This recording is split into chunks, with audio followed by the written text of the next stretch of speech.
I know you love earning travel rewards and cash back, and that's why you're going to love Rakuten. With Rakuten, you can earn cash back on everything you need to book your dream trip, hotels, flights, rental cars, experiences, and more, while still booking through your favorite travel sites. And don't worry, cash back can be earned on top of earning the credit card points and the hotel and airline loyalty points that matter most to you, depending on how you make your booking. Plus, with Rakuten, you can also earn cash back on groceries and other purchases like electronics, pet supplies, and more. And the best part, you can join today for free and start earning cash back on top of your travel rewards. Go to Rakuten.com or get the app. That's Rakuten, Rakuten. Rakuten, the most rewarding way to shop. We're kind of hardwired to think what can go wrong and not necessarily what can go right or be learned or be gained from an experience. And I think we can use this to our advantage because a lot of the time, risks are not that scary once we take them. And if we think before we do it, okay, what is actually the worst case? A lot of the time we realize it's not that bad. And the possibilities that we might gain from it are actually really great. That is today's guest, Alex Hennock. He is an Australian who's been prioritizing travel for the last decade. So at 28 years old, he's already traveled to half the countries in the world, mostly overland. He is also a fellow Zero to Travel community member. He's an avid listener of this show. And when he dropped me an email sharing his story and the fact that he was about halfway through his journey to cycle the length of Africa, he was raising money for a charity called Pure Water for Africa, I knew I had to get him on the show to share a bit about his adventures, along with a thoughtful list he put together for you today. 9 ways travel will profoundly change you. His on-the-ground experience, of course, he shares cycling through Africa. He's got plenty of stories from the road to bring to you today. We were in the middle of Botswana, like hundreds of kilometers from really anyone. You'd see probably 4 or 5 cars a day. So we didn't really have that luxury. We've managed to go as far to the left as we can, but the big bull elephant had his back to us. So I think we kind of spooked him as we got close, and he must have made the call to the other elephants for them to turn and run, and he's turned at us and sort of come right up to the edge of the road.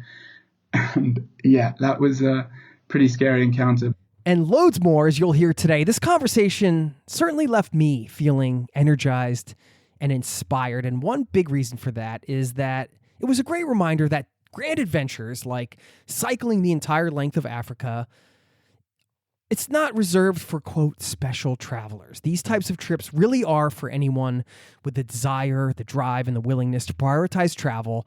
So don't be surprised if you walk away from this episode with an idea for your own comfort zone shattering adventure and perhaps a totally different life trajectory. Who knows? I mean, maybe that's too big of an intention, but anything's possible when you dive in to a conversation like this. And on top of all that, today, you're going to hear part 2 of our special mini-series featuring the 5 best road trips in the USA. Last time, we headed north. Which direction are we headed today?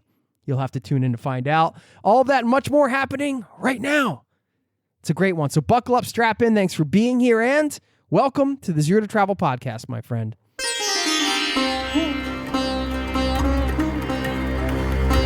You're listening to the Zero to Travel podcast, where we explore exciting travel-based work, lifestyle, and business opportunities, helping you to achieve your wildest travel dreams.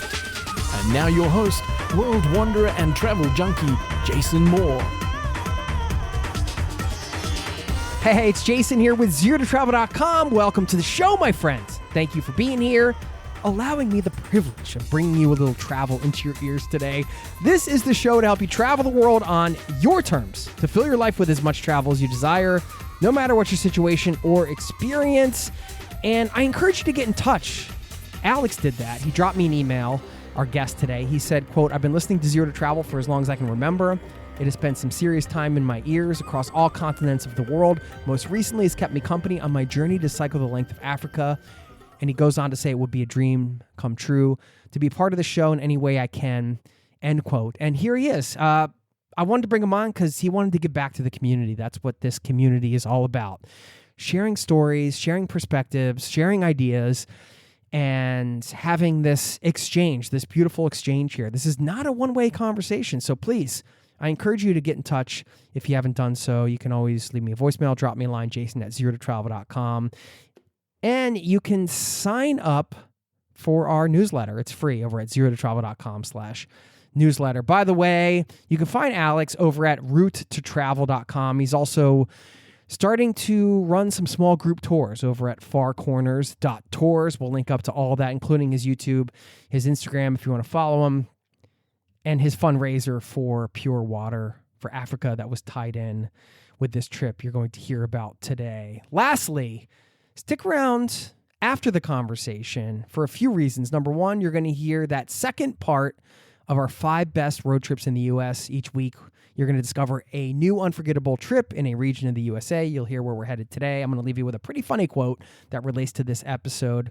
A big takeaway, including a special community shout out, which may apply to you, especially coming out of this particular episode. And lastly, I did want to mention, this has never happened in 12 years of doing this podcast, almost 12 years. I had some audio issues. Hopefully they're smoothed out enough and you won't notice, but I just want to mention apologies for that. But I didn't want to hold back this episode just because I had a few audio issues on my end. So we're putting it out there because there's a ton of value in this one. So please enjoy my conversation with Alex, and I'll see you on the other side of that. Thanks for listening.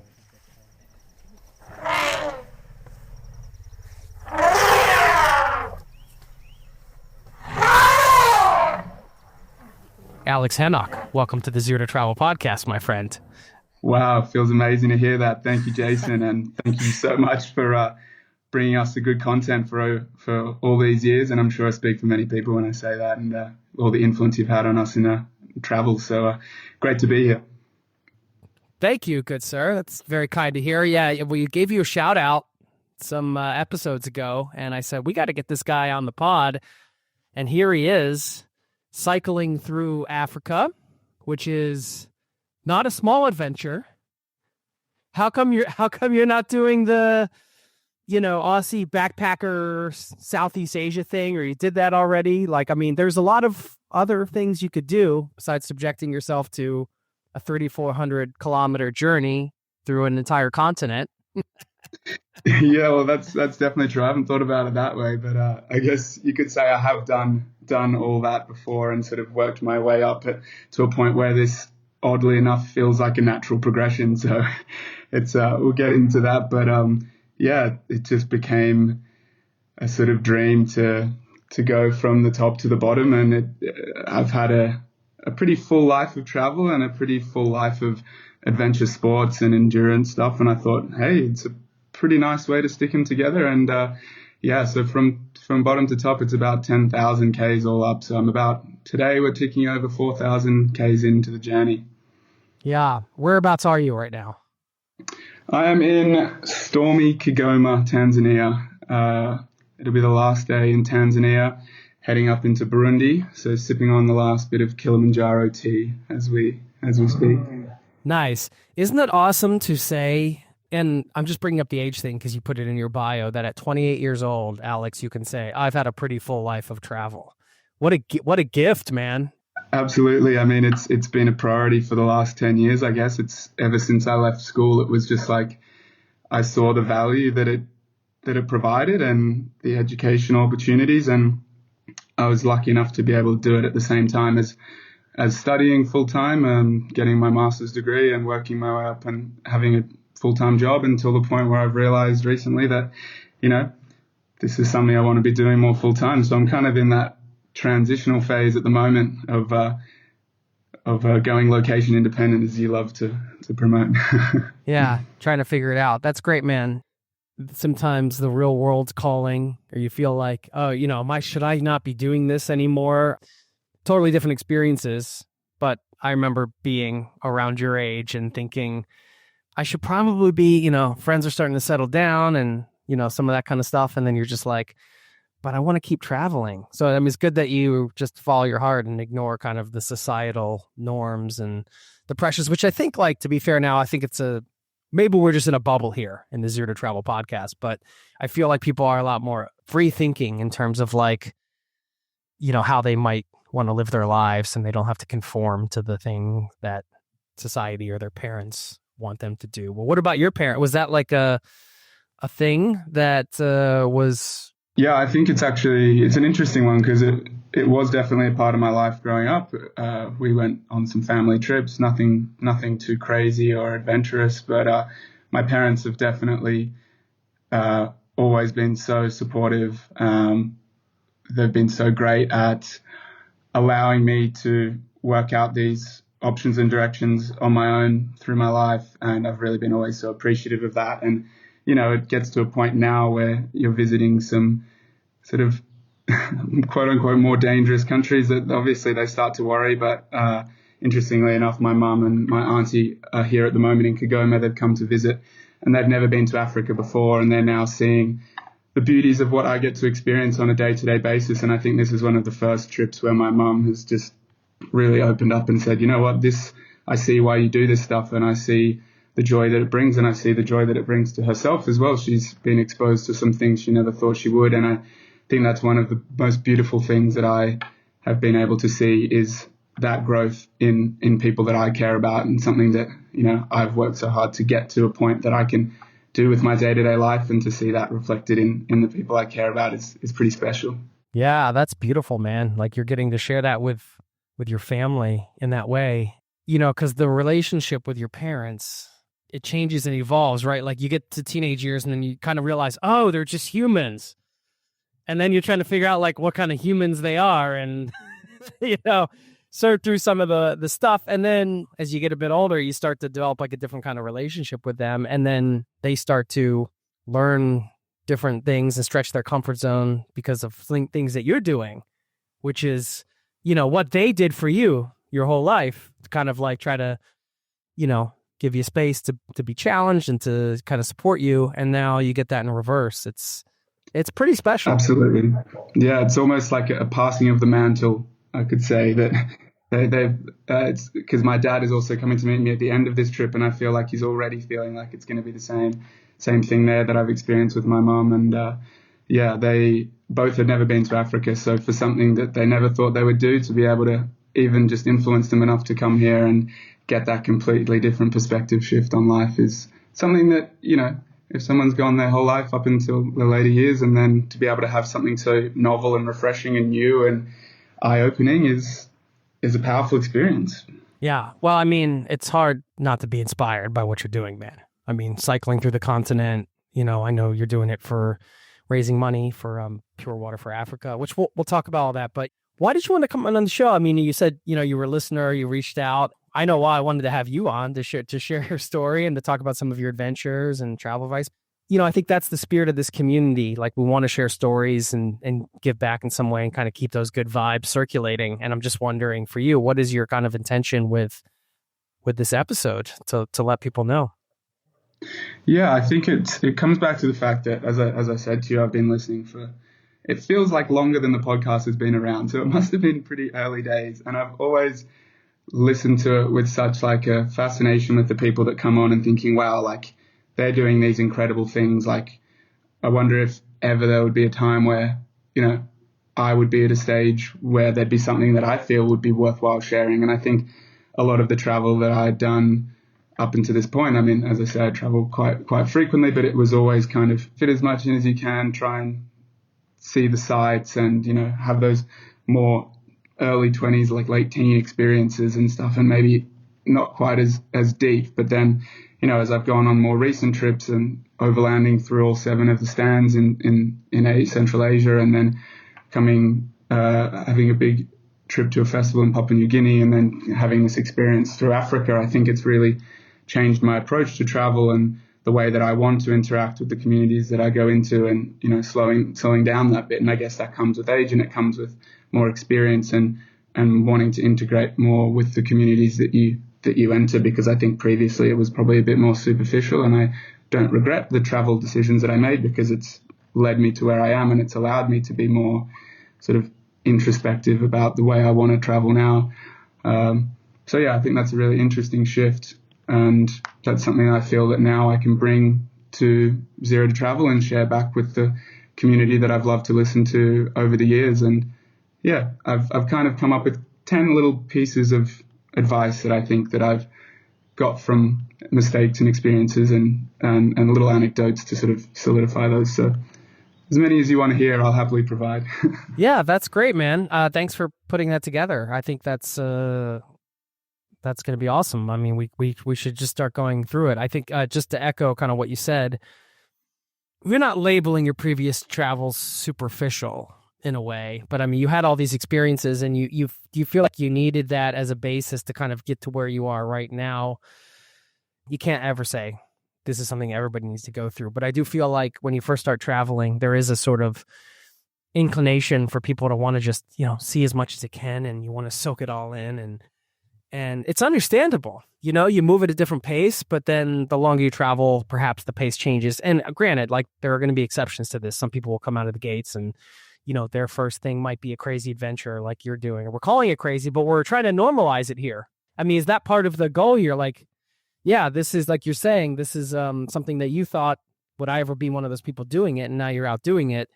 Do you want to just tell people, just to kind of summarize the trip you're on now, so people kind of understand where you're at on your trip in life, and then we can use that as some context to go through, some of these points that you brought?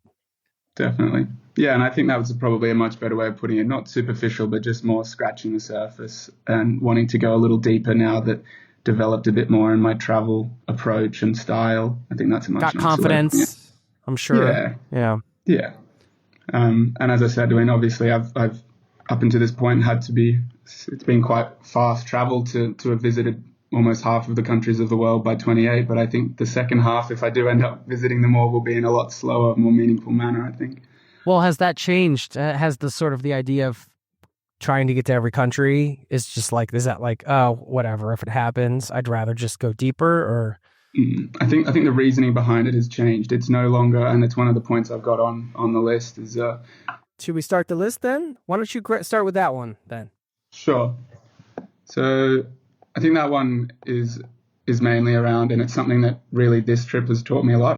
So this trip I've coined Cycle Africa for obvious reasons, and it came about because of wanting to travel from Cape Town to Cairo overland, and realizing that bike travel, I mean, I've always been pretty into sports at home, doing a lot of long distance Ironman triathlon and the like, and I've loved cycling, and I just had never taken it to the point of doing it as a way of travel. And I felt like I'd done a fair bit of overland travel in different ways, and I thought, why not give bike travel a go? And it's just, for me at least, such a lovely pace of travel. You get to interact with everything, for better or worse. You're able to stop in places that you want, and you can go off the beaten path. And so I thought, why not travel to pretty much probably my favorite continent and do a big sort of journey from A to B and see everything in between. And so the journey takes about 10,000 kilometers, about 6,000 miles or so, from Cape Town through 14 or so countries. We're going through Namibia, Botswana, Zimbabwe, Zambia, Malawi, Tanzania, up tomorrow through Burundi into Congo, Rwanda, Uganda, South Sudan, Kenya, Ethiopia, Somaliland, and Djibouti, because at the moment Sudan is closed for obviously very sad reasons, and it's not a safe place to be traveling through to get to Egypt. So being flexible on that route is obviously a huge aspect of being out here. So ending up in Djibouti on the Red Sea. So come mid-January 2025, should be riding my bike into the ocean there. Amazing, man. And yeah, so that one that I was touching on before there is just sort of like a general mindset, but also is really good for travel, is just attaching the value to the process more than the outcome. I know it's very easy for us in this day and age for the outcome to be sort of that holy grail at the end of the path, and it can be easy to get the blinders on and just kind of aim for this outcome.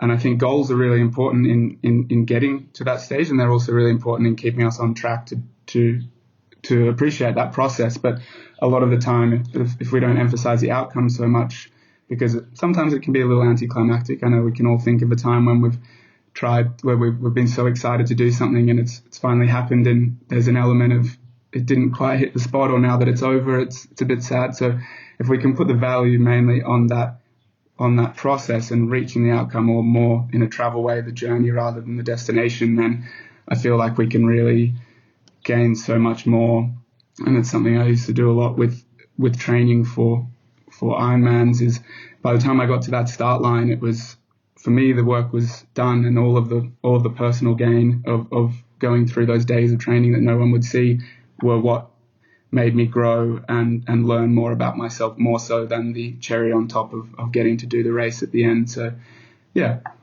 Yeah, that's great, man. So just like preparing, getting to that point, but then at a certain point, it's almost like letting go in some ways. Yeah. Yeah. Yeah. And just making sure you're present. I mean, I know there's a lightness in that. Yeah. Yeah, it's the presence of mind, and it's something that all long-term travelers struggle with, is they're constantly looking towards the next thing. I think of, oh, well, I'm doing this at the moment, but my head is a few months down the line, thinking of what other aspects I can be doing, because it's just all there at the end of your fingertips. And so we need to take a step back and be present. We'll get back to the interview in just a moment. I know you love earning travel rewards and cash back, and that's why you're going to love Rakuten. With Rakuten, you can earn cash back on everything you need to book your dream trip: hotels, flights, rental cars, experiences, and more, while still booking through your favorite travel sites. And don't worry, cash back can be earned on top of earning the credit card points and the hotel and airline loyalty points that matter most to you, depending on how you make your booking. Plus, with Rakuten, you can also earn cash back on groceries and other purchases like electronics, pet supplies, and more. And the best part, you can join today for free and start earning cash back on top of your travel rewards. Go to Rakuten.com or get the app. That's Rakuten, Rakuten. Rakuten, the most rewarding way to shop. Now, back to the show. You know, thinking about travel specifically, of course, what this show's built around, it's baked into travel, right? Like thinking ahead, because you have logistics to plan. And so it's not something you can always ignore, because at some point you have to look ahead to kind of figure some things out. Or which road am I going to take? You know, where am I going to, even if it's just one day ahead, and it puts you into the future, because that's sort of baked into the process of having to figure out logistics. So what you're bringing up is important, because I think that mindset can be really powerful to kind of detach you from, the logistics sucking you into sort of that other mindset that you're trying to avoid, right? Of kind of the outcome-based mindset. So interesting. Yeah, absolutely. Even just on a small scale, I had that yesterday when I was having to apply for the paperwork for my visa for Congo, and because it had to be done a week ahead of schedule, and I had to remind myself, hang on, you've got one more day here with your family. Make sure you also have that time to be present with them. So. Yeah, I always like to batch my logistics sometimes. It's like, all right, today it's just going to be coffee shop for like 4 hours, going to plan the next 2 weeks. Then I'm not going to think about it. But yeah, it can be challenging. But I wasn't cycling through Africa either, All right. I mean, you could do the Forrest Gump thing, just get on your bike and go. And when you're thirsty, you stop and drink or whatever. But we all know the reality of visas, and, like you just mentioned, there's things that are going to come up. All right. What's another point you brought that you wanted to share? Some of these I want to preface with as well. They probably sound a little counterintuitive. And we like counterintuitive. Yeah. And they're also obviously based on experiences that I've had and mistakes I've made. So I'm going to be a hypocrite. I still make a lot of these ones as well. So I'm not perfect when it comes to it. So one of them I think is a good one for travel perspective, and that's thinking of the worst case scenario. And it's a thing that I think we're very good. We're kind of hardwired to think what can go wrong, and not necessarily what can go right or be learned or be gained from an experience. And I think we can use this to our advantage, because a lot of the time risks are not that scary once we take them. And if we think before we do it, okay, what is actually the worst case? A lot of the time we realize it's not that bad, and the possibilities that we might gain from it are actually really great. And I think obviously as you travel more, your risk tolerance will shift as you want to visit other parts of the world. And I've found sort of time and time again that from the sort of more quote unquote dangerous places, that generally it's best to take advice from people who have been there and not from people who haven't, because a lot of the time people who haven't will think that it's dangerous, or they get their information from potentially outdated sources. But a lot of the time people who've been there recently, whether it be through Facebook groups or WhatsApp chats, have pretty good up-to-date information, and 9 times out of 10 those risks are not that scary once we take them. And I think that's something that I had recently. Just a few days ago, I was riding down the road deep in the jungle here in Tanzania, and the bolt holding my rear rack on just sheared off, and I was probably 60, 70 miles from anywhere that would be able to fix it. And so I had to try and find a way to fix it. And it kept breaking, and then I was just getting in my head and getting frustrated, and this guy came past and just waved and smiled, and it cut me out of it. And I stopped and thought to myself, what is the worst case here? The worst case is I have to wear the bag that's on the back of the bike, and I cycle, and it's a little uncomfortable, and I get to the end and it's all sorted. And it just made me sort of laugh at myself and not take it so seriously. Some of the best experiences I've had have been from places that people have said don't go to, whether it be Papua New Guinea or the north of Pakistan. It's just time and time again, those places are the ones that leave me gobsmacked at the humanity of people and the joys of life. So that was just yesterday, huh? Yeah, it happens. Goodness. I mean, every day out here is like a full travel week. That can be tiring and challenging, but also part of the whole point.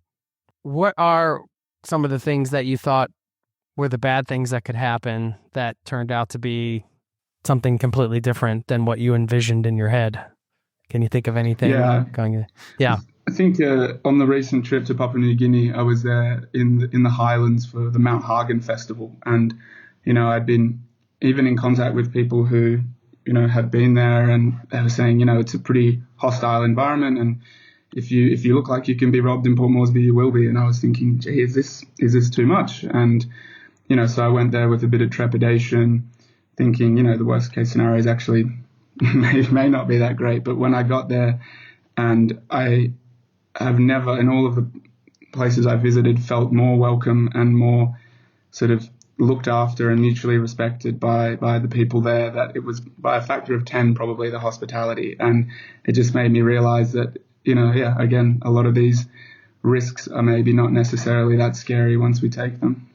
If people are wanting to go to some of these, I don't want to say harder to reach, but maybe more, you kept sort of using air quote, like more dangerous, but of course things can happen everywhere, and some places are more unstable in different ways. So we have to just acknowledge that, right? And acknowledge that maybe you coming through single white male is different than perhaps somebody else coming through. How do you find these groups, what you mentioned, like WhatsApp groups and things, where you can kind of talk to people that have actually been there instead of, diving too deeply into the media narrative, let's say? Yeah, I think that's a super important point to make, is that these are experiences that I've had as a single white male where you definitely do have advantages and you are treated in a more welcoming way. And that's one of the more difficult aspects of traveling to some of these places. I've found it quite difficult, for example, in Afghanistan with that as well, and I can touch on that later. But to get to your point, I think that there's some groups. There's one great group called Every Passport Stamp on Facebook, and there's probably 20 to 25,000 people in this group who all have some sort of vision to go to many, if not all, of the countries. And you can ask questions in there or look back through the posts at super detailed recent reports from whether it be guides or transport options or visa help, all these types of things. And that is probably the biggest fountain of knowledge that I use and contribute to. And it's a really wonderful community to be a part of as well. Awesome. All right. What else do you have on your notes here you want to share? Let's see. There is one here that is about sort of travel's capacity for teaching us, I think. And it comes from a quote from Green Lights, the autobiography by Matthew McConaughey, which has an absolutely wonderful listen, especially it's narrated by him. So if you've ever... All right. We're gonna... Yeah. Sorry, that's my best McConaughey. That was pretty bang on.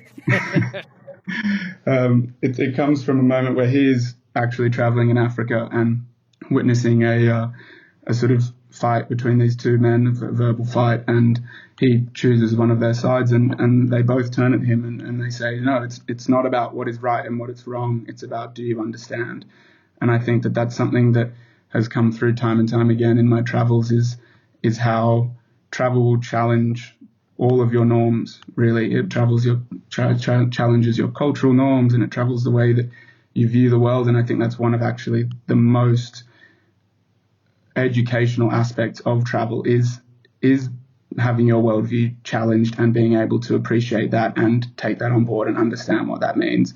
And I think, the great Rolf Potts also has a great quote here about cultural awareness is often the positive product of rather negative experiences. So it's not to say that all the time these experiences that happen on the road that challenge you are going to be easy to deal with. But I think as long as you're calm and aware of that and you can take that on board, there is a lot to be learnt from understanding why people have views different to yours. What is the most radical shift for you, like pre-travel versus how you see the world now? I think it comes down to safety and how the generosity of people. I think the sense of community that I've found from travel and from the people that I meet in parts of the world that you may think might be a little bit more hostile is something that has really opened up my eyes to how the world is generally a big, safe place where a lot of people just want similar things, and stuff will challenge you. For example, like, here, the garbage in the street, people are quite happy to potentially throw bottles just onto the street, and that's challenging, and it's something that you have to get into the mindset and maybe dig a bit deeper of, okay, why is that happening? And maybe, it's quite hard to not think I'm right, people are wrong, these types of things, but time and time again, you will have your views challenged. And I think, if you continue to only view other people's values through your eyes, then it sort of detracts from the fact that the world is rich and diverse, and that, there isn't right and wrong necessarily. It's just about understanding how other people approach things in the world. Can be tricky. And that specific example you just shared is a great example of can be hard to understand some of these things that go on. Trash is a great one. It's a visual, very visceral thing. I mean, you just see trash everywhere. You just think, we've been to these parts of the world. It can be discouraging. For sure, yeah. And it can be, you can really get sort of demoralized by it. And another one is sort of potentially some places treatment of animals, and animals are different in, stray dogs and how people might treat them. It can be very challenging. And I think but at the end of the day, there is an educational aspect to it. And as long as you realize that, it's just a different worldview and a different approach, then you can appreciate some element of it while still not agreeing with it. Yeah, that's a great way to put it. I mean, you can try to dig into the cultural reasons and open yourself up for the understanding. But like you said, not necessarily having to agree with it, but having an understanding.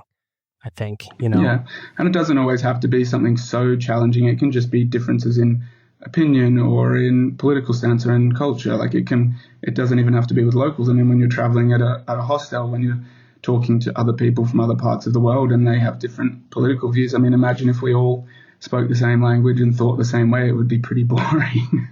So it's great to encourage these conversations about things that, might not be what you agree with, but other people have these views, and it's great to understand why.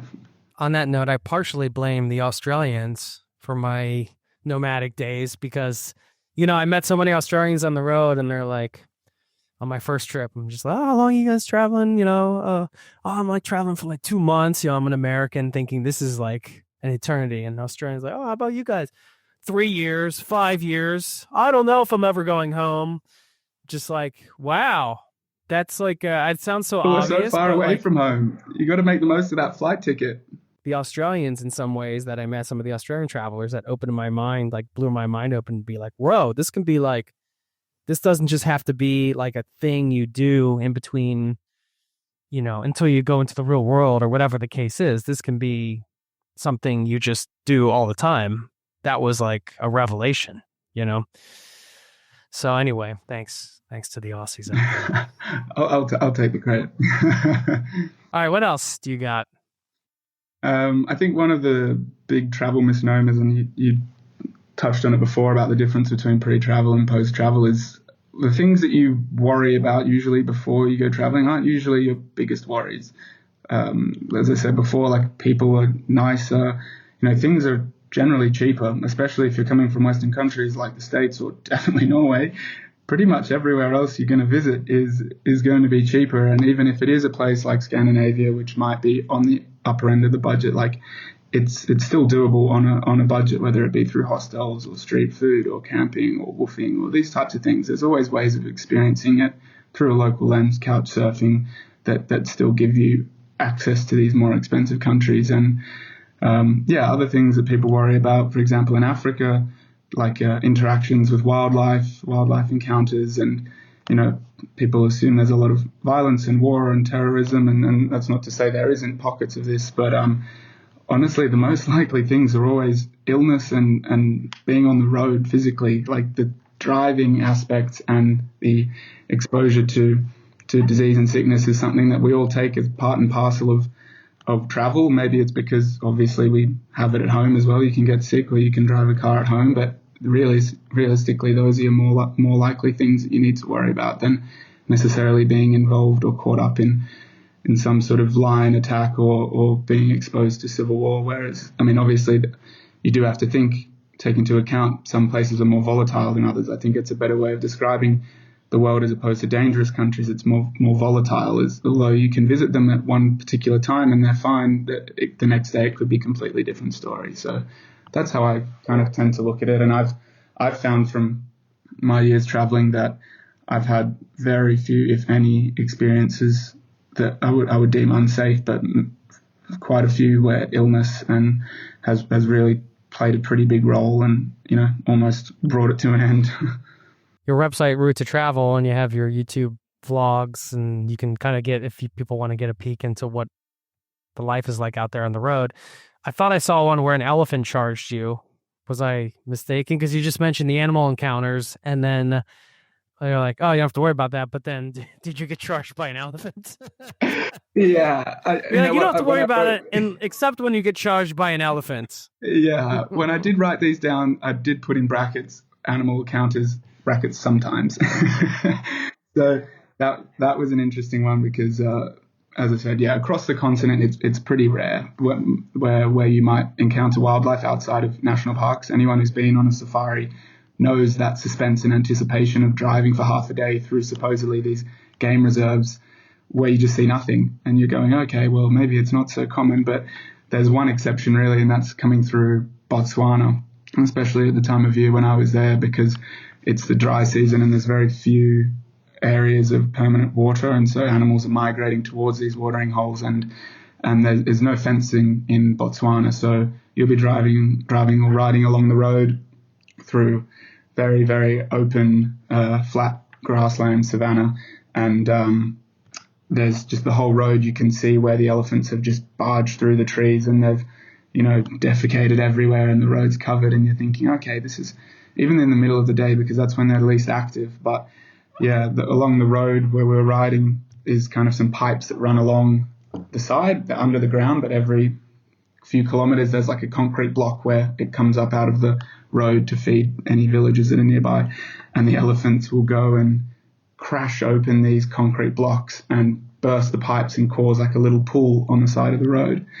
And where we were riding past one of those where there was a group of 6 or 7 elephants, and generally the rule is that you want to wait for a car to come and have the car shield you as you go past. But we were in the middle of Botswana, like hundreds of kilometers from really anyone. You'd see probably 4 or 5 cars a day. So we didn't really have that luxury. And we've managed to go as far to the left as we can, but the big bull elephant had his back to us. So I think we kind of spooked him as we got close, and he must have made the call to the other elephants for them to turn and run, and he's turned at us and sort of come right up to the edge of the road. And that was a pretty scary encounter, but it was luckily most elephants are known to do false charges, so they will do that to sort of scare you away. Whereas so some other other animals like buffalo, which you don't want to be on the other end of a charge because they don't false charge; they'll just keep going. Oh my gosh! So the caveat to what you just said is that you may have elephant or you may have animal encounters.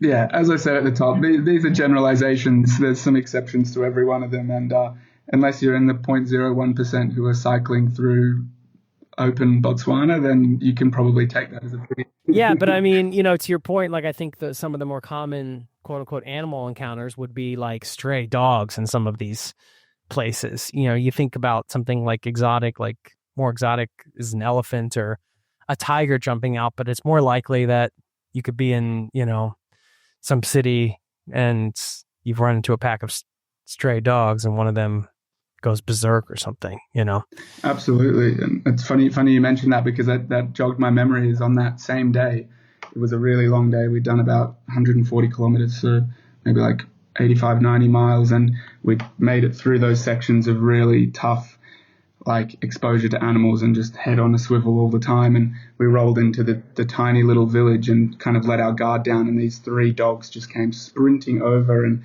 tried to bite our ankles and our feet. And straight back into survival mode. It's just like, really? I just relaxed. Yeah, exactly. We'll get back to the interview in just a moment. Now, back to the show. When you go through some of these places, I'm just curious from a logistics standpoint, how do you know if there's going to be water or how much water to bring? What do you do when you're on an adventure like this? Yeah, so luckily there's a lot of sections through this route that are quite plentiful, but there's definitely places that come to mind. Through Namibia was probably some of the hardest days of my life. There was... Because you could be in real trouble if you run out of water. I mean, that's it, Food you can run out of and still be okay, but... Absolutely. I think the closest one was I was sort of the first 3 weeks I was, had this purist mindset of I'm going to, ride 120, 130 kilometers every day and barely have rest days. And, it's a silly mindset, like something that you rarely get to the point where when you're just cycling sunrise to sunset, you realize, why am I out here if I'm not interacting with people, if I'm not, stopping to smell the roses, I guess. It was during this section that going through Namibia is, one of the least densely populated countries in the world. And although extremely visually stunning and beautiful, very inhospitable, there's a famous road called the D707. And anyone who's been to Namibia has probably driven it and, also echoed the point that it's the most beautiful road in Namibia, but I hadn't really thought about what that would mean to cycle it. I'd always just sort of gone ahead and thought, yep, it'll be great to cycle. And I'd built my bike with the understanding that there was a lot of different terrain that I would have to go through. And so it's pretty prepared. It has like a 4-liter water tank between the pedals, and I have like a Camelback 2 liters on my back and bottles. So I have a fairly large capacity. But even in Namibia, even when it's not so hot, you just cannot keep up with the amount of water that you're losing through sweat. So I didn't really factor in as well that this time of year it was specifically bad through September to October, but there was just prevailing headwinds for the entire time. And I think that's the one element that I wouldn't want to have. I will have rain or heat or mountains, but the headwind is the most demoralizing thing. And so there was a solid 15 to 20 days of every day being a headwind. And this day in particular that I'm talking about was one of those days. And it was on the D707, which is a sand road. And so it's difficult already and corrugated. There's one accommodation or farmhouse on the whole 200 kilometer stretch, so 120 miles or so. And it's about 10 miles off the road.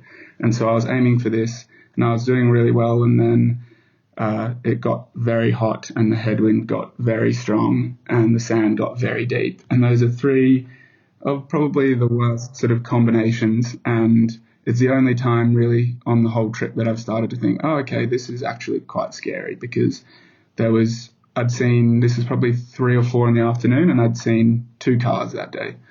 And, the good thing in Namibia is that people will stop and they'll invariably give you water because they're thinking, what is this guy doing out here? But, once I saw that second car go past, I thought, what if that's, the last car of the day? And I was at the point where the sand was so deep that I couldn't cycle anymore. I had to push the bike. So I was pushing the bike up the hill through corrugations in sand, thinking, okay, well, I've got another 35 kilometers, say a bit more than 20 miles to get done, and I'm doing about 4 kilometers an hour. So I'm doing the maths. I'm thinking I've got this much water left and this many hours of sunlight, and then I still have to get off the main road and up to this accommodation. And it was, that was probably the moment where I thought, this is pretty silly. But luckily, whatever happened, I persevered. The wind changed slightly. The road got slightly better. I was able to push my bike until the point where the turnoff was up to the accommodation. And I thought, if I can get to there, the wind will change and I'll have it at least on my side, not in the front. And I got there and it was still very bad conditions. And luckily, the one last car of the day, the third car, came past and took the turn up to where I was going. And they gave me a lift for the 10 kilometers up to the accommodation. And that was, I got to the end and just kind of collapsed. But then the beauty of it is you wake up and do it all again the next day. Because I was only halfway down the D707. would be the most stressful thing. Like if you're battling conditions and you're running out of water and there's nowhere to get any, that would be one of the more scary situations. For sure, because you're thinking even if I decide to set up camp here for the night, it still doesn't guarantee that I'm out of here. It just means I wait longer for a car to come. So you have this constant internal battle of, do I go? Do I stop? Do I go? Do I stop? There was another day when the headwinds were impassable. Like I was standing like this, just head first into the wind, just not being able to move.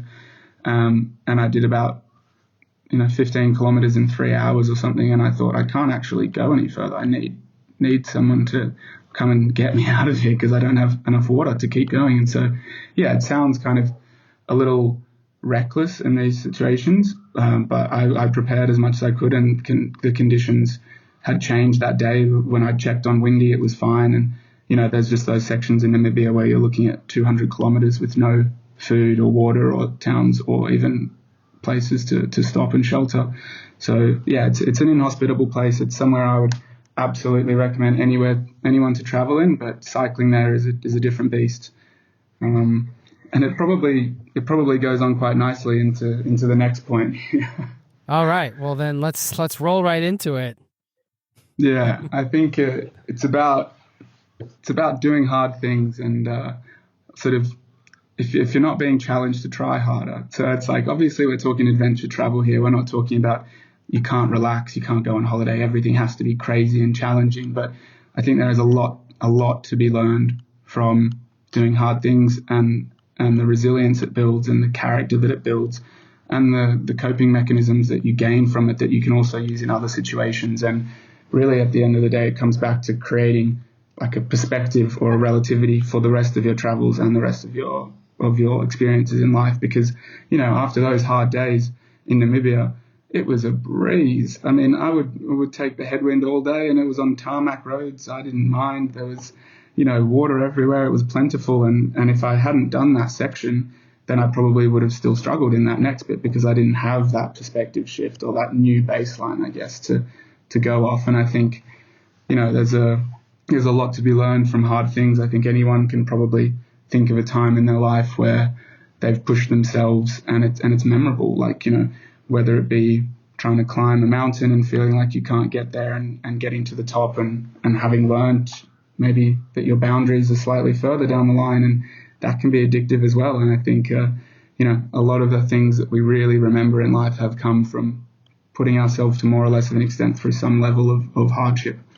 And whatever that means to everyone, it doesn't have to be, some sort of objective level of hardship to where you have to run around the world. It can just be whatever that means to you, whether it be taking that first trip and being overseas solo for the first time. Now that is super challenging, and it is, everyone who's done it can tell you that they learn so much about themselves, so much about the world, and so much about what they're capable of from doing that.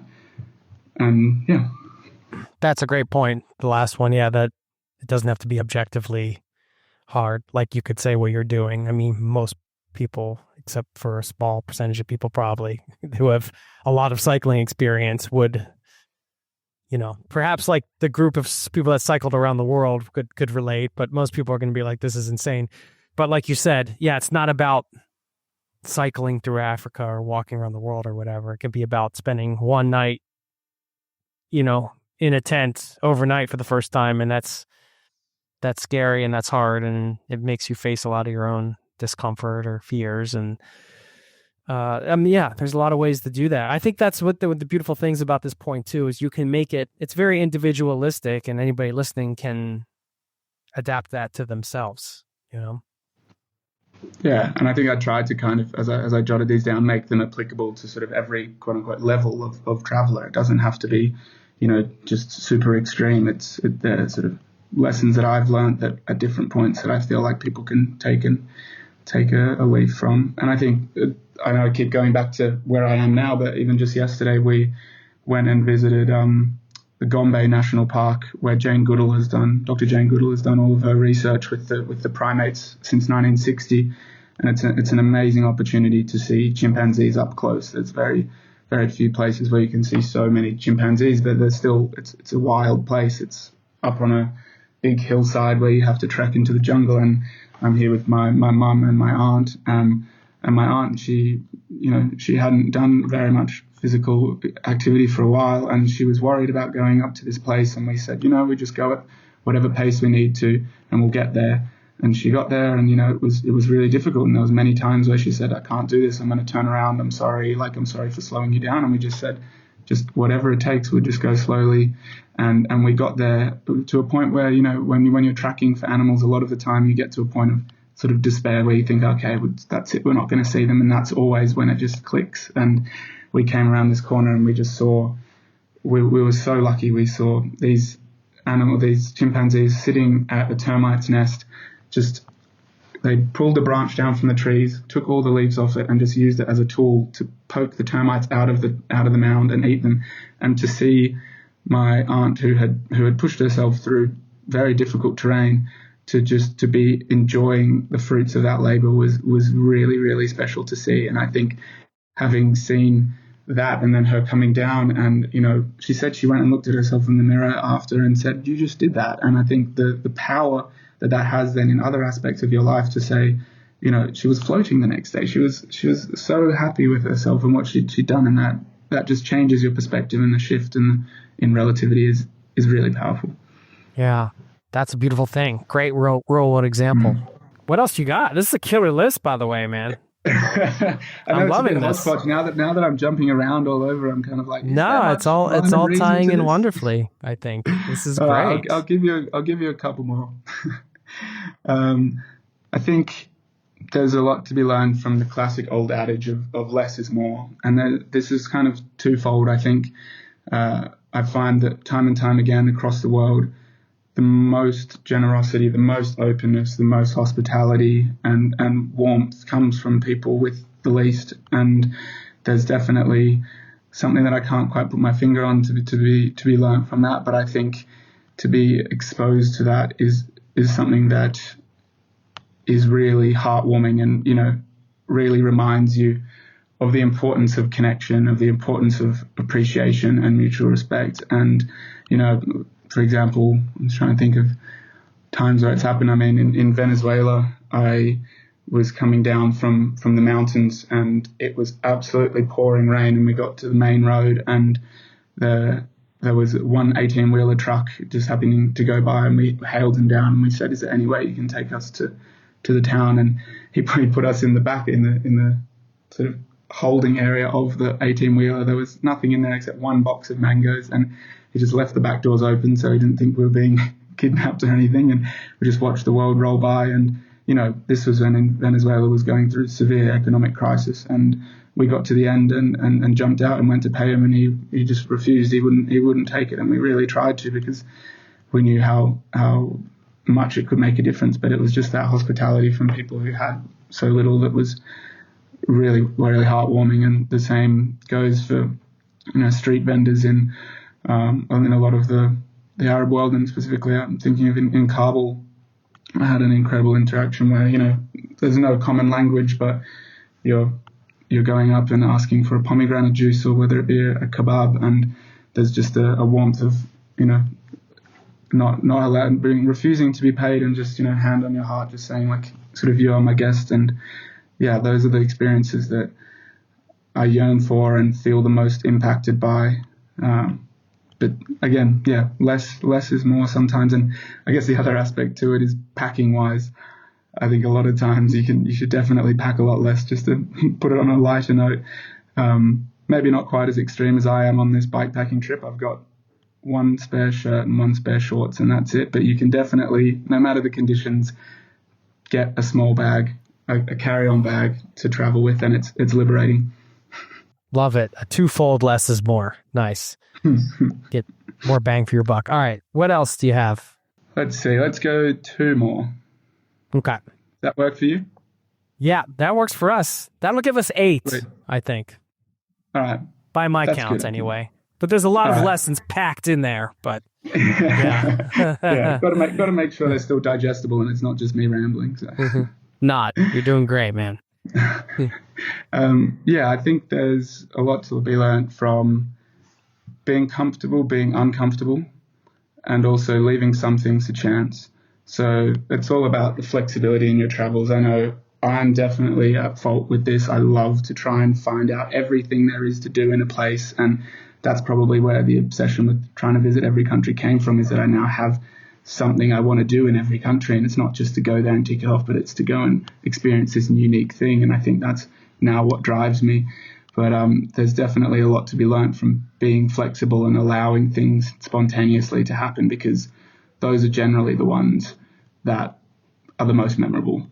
And I think, yeah, being comfortable, being uncomfortable is something that you just have to learn to love, especially traveling through some of the harder parts of the world, because it's going to be a lot of the time. There's a lot of the time it comes back to that initial point about challenging our norms, that's uncomfortable, but also just being physically uncomfortable in a lot of small buses and long distance trains, and but these are the parts where you generally meet locals and you have those unique, more authentic interactions. Like I was in the north of Pakistan, and I met a young man on the bus heading up into the Karakoram highway, and he spoke incredible English, and we got chatting, and we were all packed into this tiny little bus. I'd actually, to get there, had to hang on the back of one of the other buses with a sheep that was on top of the bus, just looking right at me. So yeah, and so then once I got into this next bus and I got a seat, it was very easy. But yeah, we talked, and he was on his way back to a wedding in his village, and he invited me, and I went to this small Wakhi village. Wakhi is an ethnic group of people who live in the north of Pakistan. There's probably about 100,000 left living there, and I went and was invited to this wedding, and it was like one of the most touching moments of my life, of being surrounded by these huge peaks as the sun set, and being exposed to a completely different way of celebrating a wedding. And oddly enough, I just remember I ended up on the Pakistani cable network news channel. There's a guy there with a microphone that asked me to talk about it, and someone a few months later sent me a clip from the #1 cable news channel that I'd been broadcast on. So yeah, that kind of stuff. If I'd had plans and not been flexible and been open to doing that, then you wouldn't have been able to get those really unique experiences. Yeah, you get that invitation, you gotta roll. You gotta roll to the wedding. Well, I've heard so many people say they've been invited to weddings on the road like this, and it's just like, it's pretty incredible to think. I mean, I have to imagine it's happened in the States too. Perhaps people have, but I just don't think it's as commonplace to invite a stranger traveling through to your wedding. Hey man, just come to my wedding. I think it's so cruel. I cannot imagine that happening in Australia. No. Yeah, but I think those are probably some of the some of the biggest crucibles of culture, is everyone coming together to celebrate something in a very customary and traditional way. It's probably one of the most real ways of seeing what that country's culture has to offer. Cool. It's being comfortable being uncomfortable, and leaving things to chance, being open to serendipity, that type of thing. Yeah, that's great, man. Awesome list. Was that? So we'll tie it off with one more. Yeah, let's do it. All right.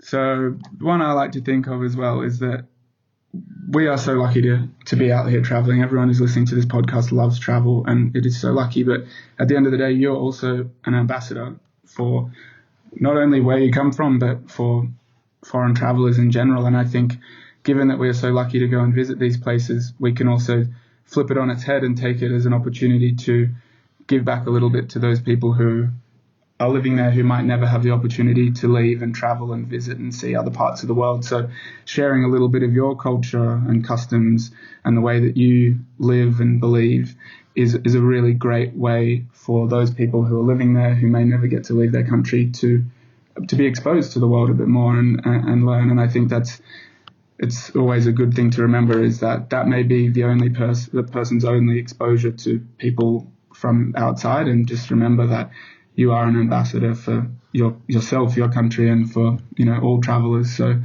I think something that, again, going back to Papua New Guinea, I found that a lot, is that even watching, so at this festival to call it a festival, people probably think of some sort of EDM trance thing, but it's a cultural festival in the Highlands where sort of 200 tribes from all around the Highlands come together into Mount Hagen and perform their traditional song and dance. And there's probably thousands and thousands of local Papua New Guineans who visit, but maybe 40 or 50 foreign tourists. And to see all these tribes looking at each other with such awe. I mean, they're standing there in full dress, big headdresses, grass skirts, like face paint, and like jaw on the floor watching these other tribes is just such an incredible way of seeing what you think of as like maybe they all know each other and it's not that exciting for them, but that's also a way of them getting to travel and see other aspects of their own similar cultures. Yeah. Beautiful, man. Yeah, have the true cultural exchange, giving back in that way. It's really just your time, right? Giving your time, piece of your self, your perspective. I love it, man. What a bunch of travel wisdom there. That's some serious travel wisdom, some hard-earned travel wisdom.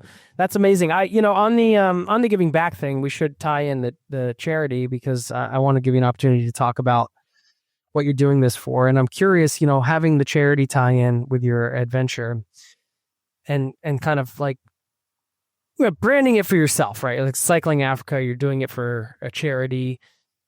I feel like also there's a lot of built-in accountability there that's going to help you see it through, make it a little bit harder to give up. You don't strike me as the guy that's going to like give up, having done Ironmans and stuff like that.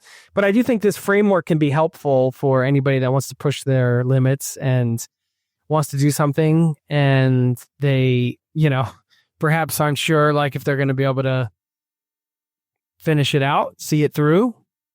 Having some external accountability, whether it's telling people or doing it for charity or something like that. I can find that seems like that's been a theme in the show, where that really kind of helps people in those times when they're maybe a bit uncomfortable and want to kind of drop out. It's like, well, I have to keep going. I already said I'm doing this. Yeah, I think you hit the nail on the head there. It really helps to have that level of accountability and know that there's other people that are benefiting from what you're doing out there, and helps to push you on. I think it's something I did with one of my Ironmans as well. I raised money for Afghan aid when the government was changing there, and it was just like whenever I was really dark and going through tough times on the course, I just reminded myself that, no matter how hard this is, it sort of pales in comparison to what people are going through on a day-to-day basis with the change there. So that definitely gives you some motivation and helps you to get through. And I think sort of ties in with what I'm doing for this trip is something that I really is dear to my heart. I mean, I studied my master's in global health, so having sort of basic access to amenities in the developing world is something that I've seen time and time again is just so critical. And what I've been using along this trip to get water is a Sawyer water filter. I'm not sure if you're aware of them. They're just like a small filter that screws onto the top of a bottle, and you can squeeze water through it from any source really, and it removes like 99.9999% of microplastics, bacteria, protozoa, and it's incredible. I mean, to have that available to me, and it can do upwards of 400,000 liters of water through this tiny filter, and so that was something that was really important to me, was to try and give back something to do with water, because I was obviously using that same technology. And this charity that I'm raising money for, Pure Water for Africa, uses the Sawyer technology, but on a larger scale. They have these kind of bucket versions of the same technology, and they're installed across the continent at a cost, very minimal cost. I think it's about $30 to install into. That's the donation amount to install into a village or an orphanage or a church, and this can provide water with very minimal maintenance needed for up to 10 years.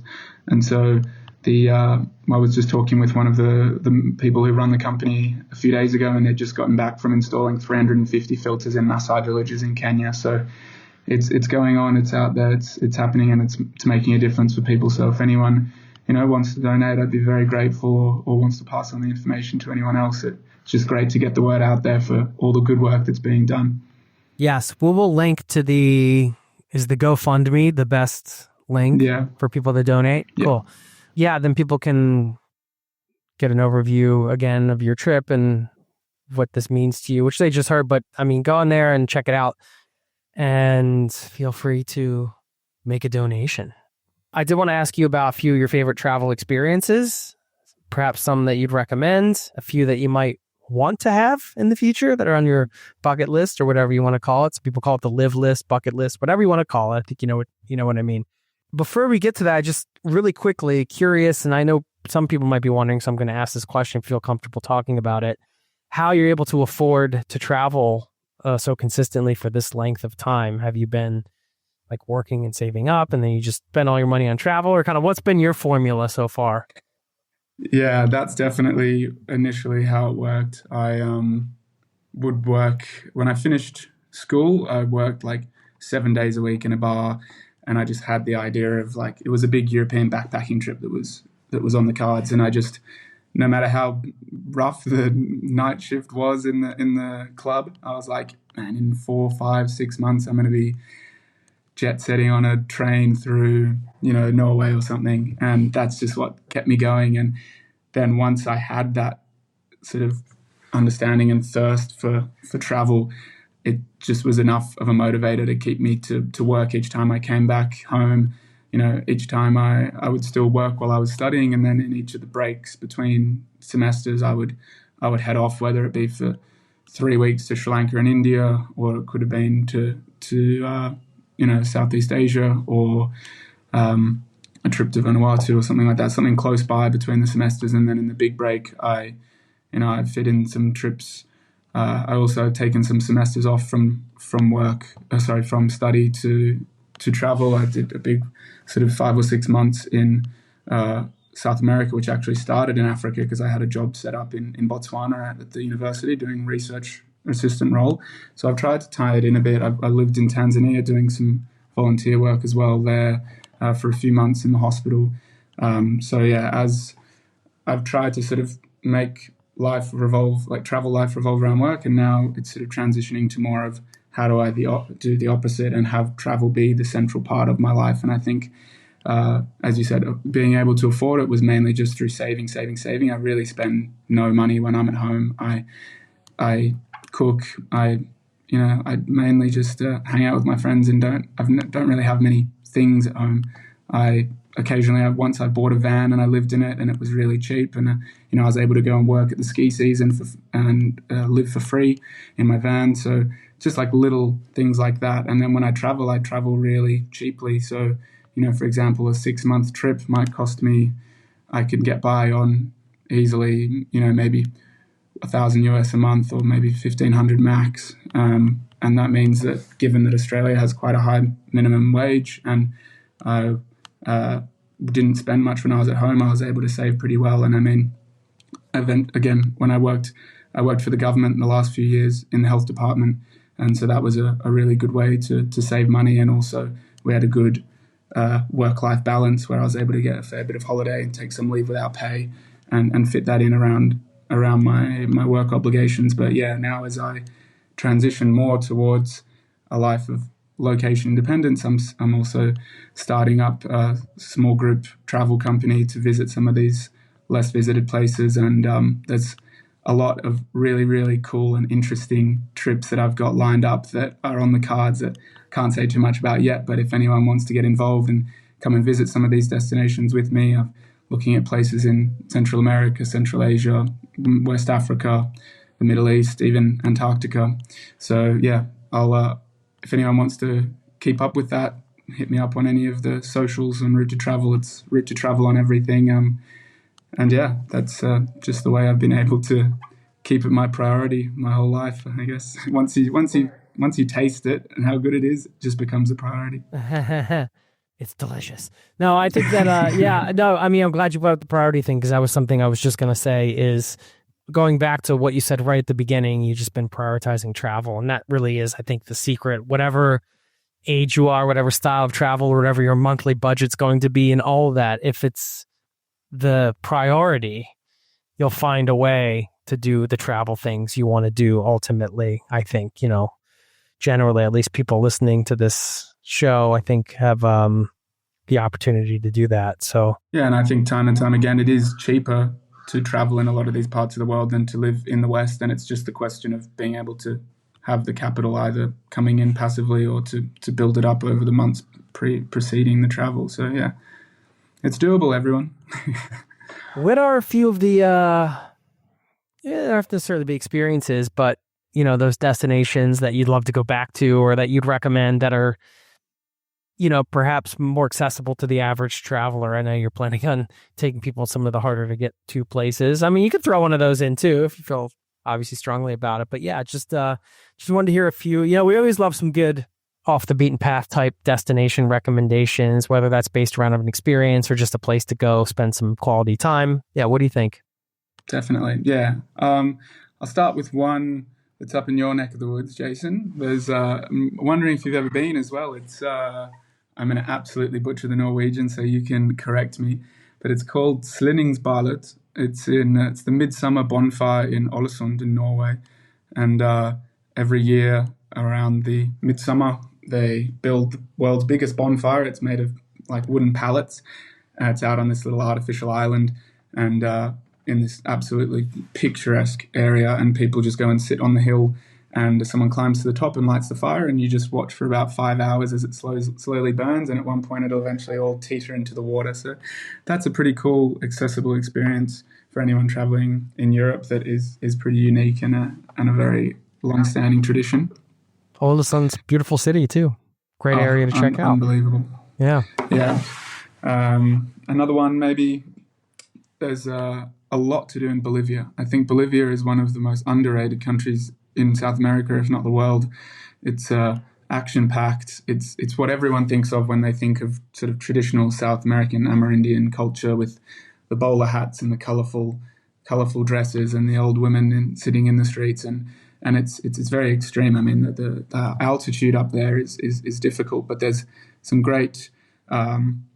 There's obviously the salt pans there, Salar de Uyuni, which are like this massive mirror in the wet season, and then a really dry salt pan in the dry season.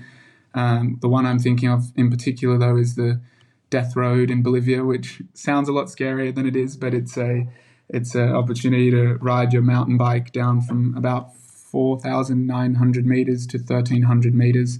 So it just goes down and down and down, and you start up in these snow-capped mountains, and you end in this sort of lush river greenery at the bottom, and it goes down what used to be one of the world's most dangerous roads, but is now sort of, there's no cars on that, but there's still a pretty big drop on the side, and you still get a pretty big rush from heading on down there. What about you? What is an experience that you are dying to have that you haven't What's on the top of the list for you? What's on the top of the list? Well, what's coming up quite soon is I have a trip to Iraq and Iran at the end of in February, and I'm really looking forward to. I've had flights booked to both of them before and not been able to make it. You're not taking a break after this? Just going right to the next? Believe it or not, going straight in. Wow. Yeah, I think I should probably have a bit of a break, but yeah, this will be my break, heading to Iraq and Iran. So I would say as far as experiential travel, I would love to go and potentially buy horses in Mongolia and ride across Mongolia on horseback. That's been something I feel like is one of the sort of last wild frontiers is crossing the Mongolian steppe on horseback. So that's something I'd really love to get done. Amazing. All right. Thank you for everything you shared today, for taking the time to put all this together. And I know it wasn't just something you jot down. I mean, you had to kind of think this thing through and, take a wealth of travel experience and, kind of process that all and distill it down into these lessons you shared today. And so, man, I really appreciate that. Stay safe out there. Wishing you the best of luck on the rest of your journey. Please stay in touch. And thanks for being a member of this community for so long, man, and for taking the time to come on and give back. I really, really, truly appreciate it. Thank you so much again, Jason. It's been unreal chatting to you. And yeah, again, thank you for all the hard work you do and for getting the content out so regularly and keeping me company on those long rides by myself out here. It's it can be my pleasure. Lonely. Maybe I can I'd rather get an actual bike and just ride next to you for a little while. But let's make it happen. We'll have to do that another time. Thanks, Alex. Awesome, Jason. All the best to you. Cheers.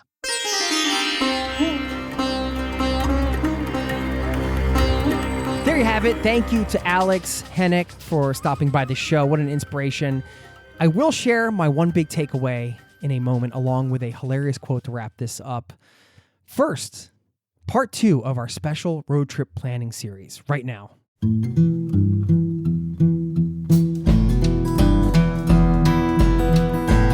Welcome to another edition of our special mini-series, the 5 best road trips in the USA. Each week, I'm going to help you discover a new unforgettable road trip in the region of the United States, a breakdown of why it's worth doing, a suggested itinerary, and a sampling of the variety of things you can see, do, and eat along the way. In the last segment, we cruised north to discover the hidden gems of the Upper Peninsula in Michigan. This week, we're headed south.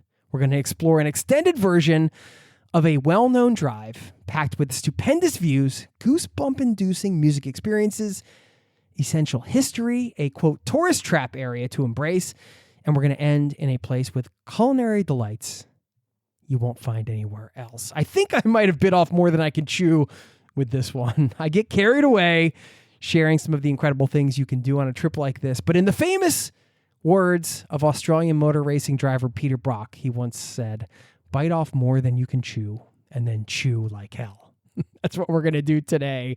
Before we dive in, a quick question. What makes every trip you take unique and unlike anyone else's, even though you might be visiting the same place? Well, it's your willingness to dive into a destination and explore it your way that creates your on-the-ground experience, your willingness to travel, to get out of your comfort zone and embrace all of the uncertainties that come with that, serves as an excellent reminder to yourself that you are capable of great things and able to embrace the impossible. You are an icon of adventure. I want to say a massive thank you to another icon of adventure, Defender, for supporting this special mini-series. Defender, it's truly the ultimate road trip vehicle for many reasons, including its legendary durability, both off-road and on, its cargo capacity, and the fact that it's tested to the extreme. Defender's family of vehicles includes the 90, 110, or the 130, which has 8 seats with a tough, rigid body design.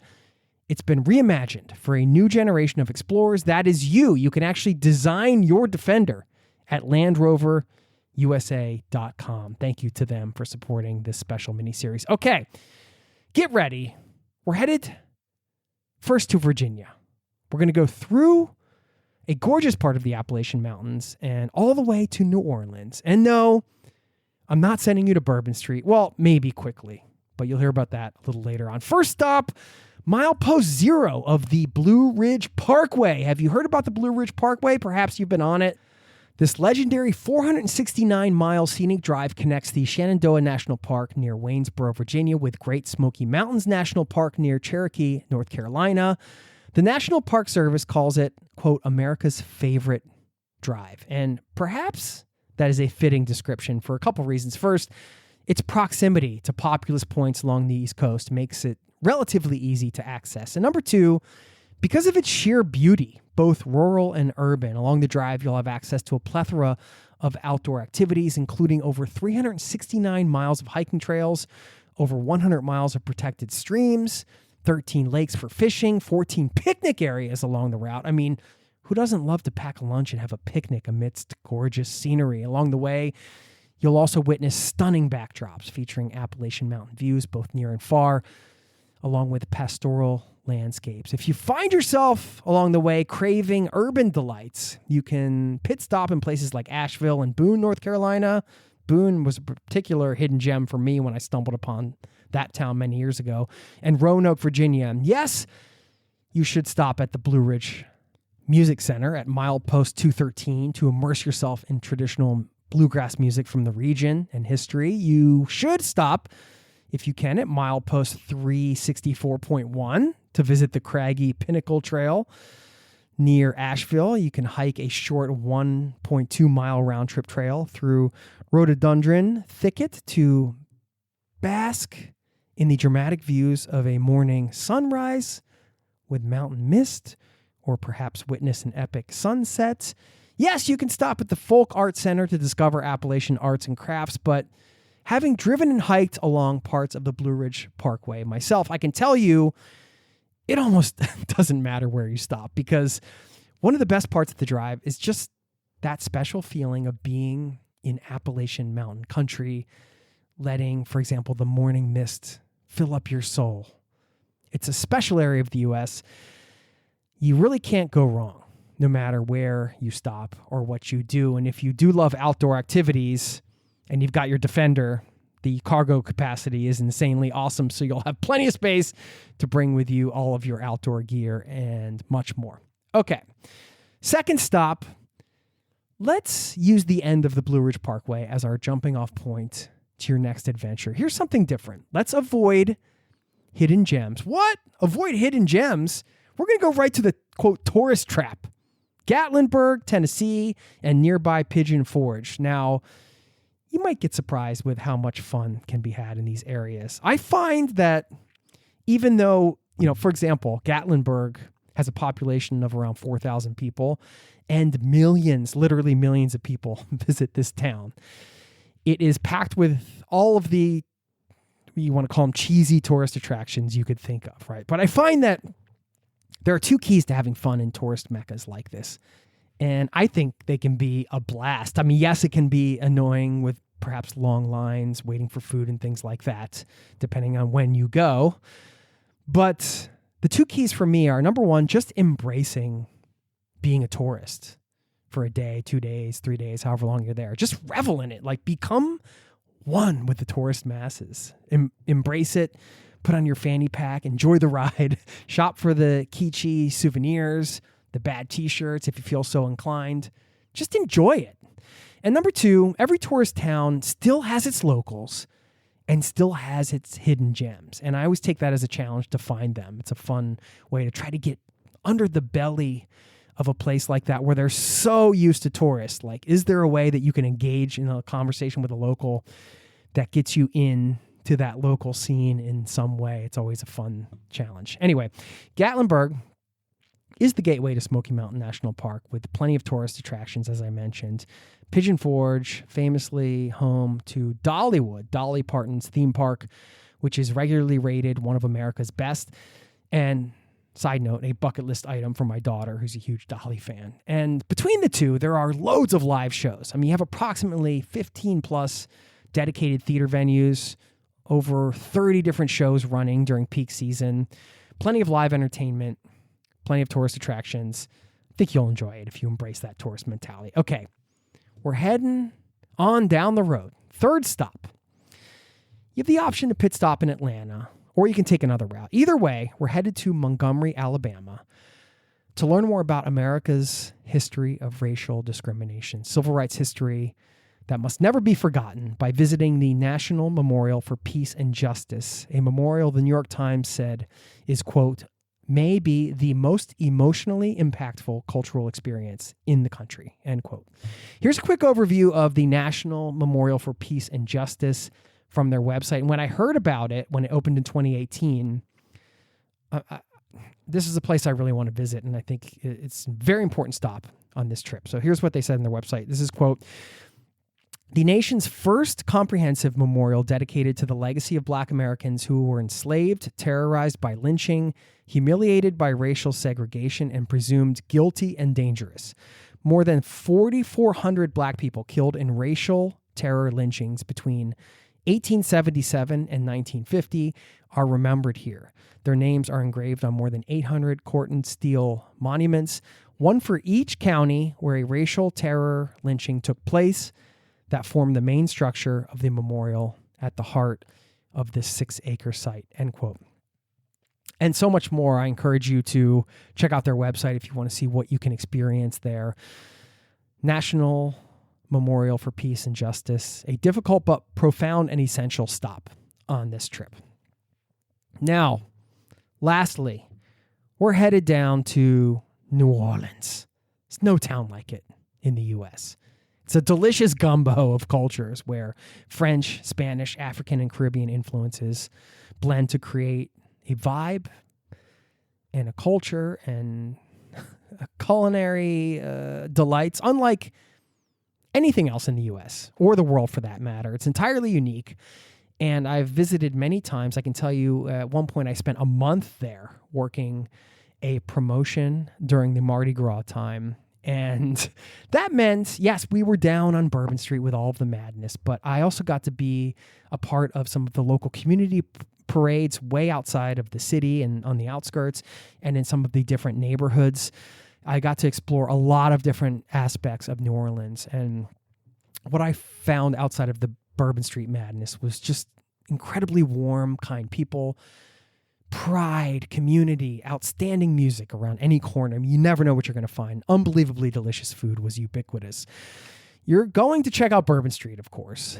But once you get that out of your system, may I suggest just wandering around the French Quarter and just seeing what you find. Or you could leave the quarter, visit Frenchman Street for live music and other smaller neighborhoods like Treme to experience some of that traditional Creole-influenced soul food in spots like Dookie's Chase Restaurant. This is a historic institution opened in 1941, run by the same family for generations, featuring, of course, famous dishes like green gumbo and red beans and rice. You got Willie Mae's Scotch House. It's a James Beard Award winner, opened in 1957, famous for its wet battered fried chicken.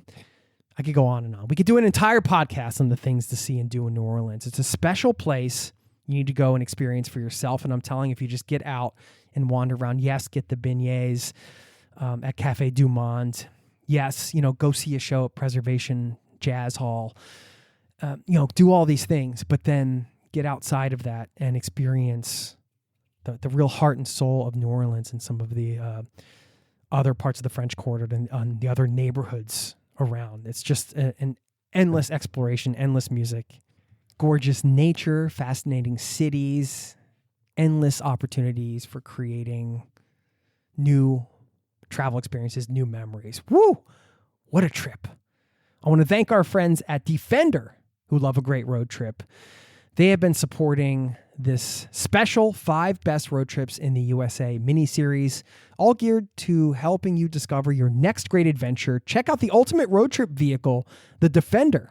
Defender's family of vehicles includes the 90, 110, or 130. This icon of adventure with a tough, rigid body design has been reimagined for a new generation of explorers. That is you. Design your Defender at LandRoverUSA.com. Tune in next week for another epic road trip. I'll see you then. There you go. Hope you enjoyed that road trip down south. Maybe I'll see you out there on the road somewhere along that route. I'd love to get back out on that one. Okay. my big takeaway from this conversation. It's that, quote, normal people do big adventures. That means you and I can do it too, right? Before the trip, we take small steps. It might be saving $1 at a time, booking one flight or train ride or bus at a time, making one decision at a time, which supports your travels. On the road, it might be one bicycle pedal stroke at a time, one step at a time, one country at a time, one day at a time, and so on. So I just want to give a shout out to you, to anybody out there who has done their own version of a big adventure, because this is different for all of us, right? It can be taking your first solo trip, week-long road trip, anything that puts you on the road and perhaps a bit out of your comfort zone.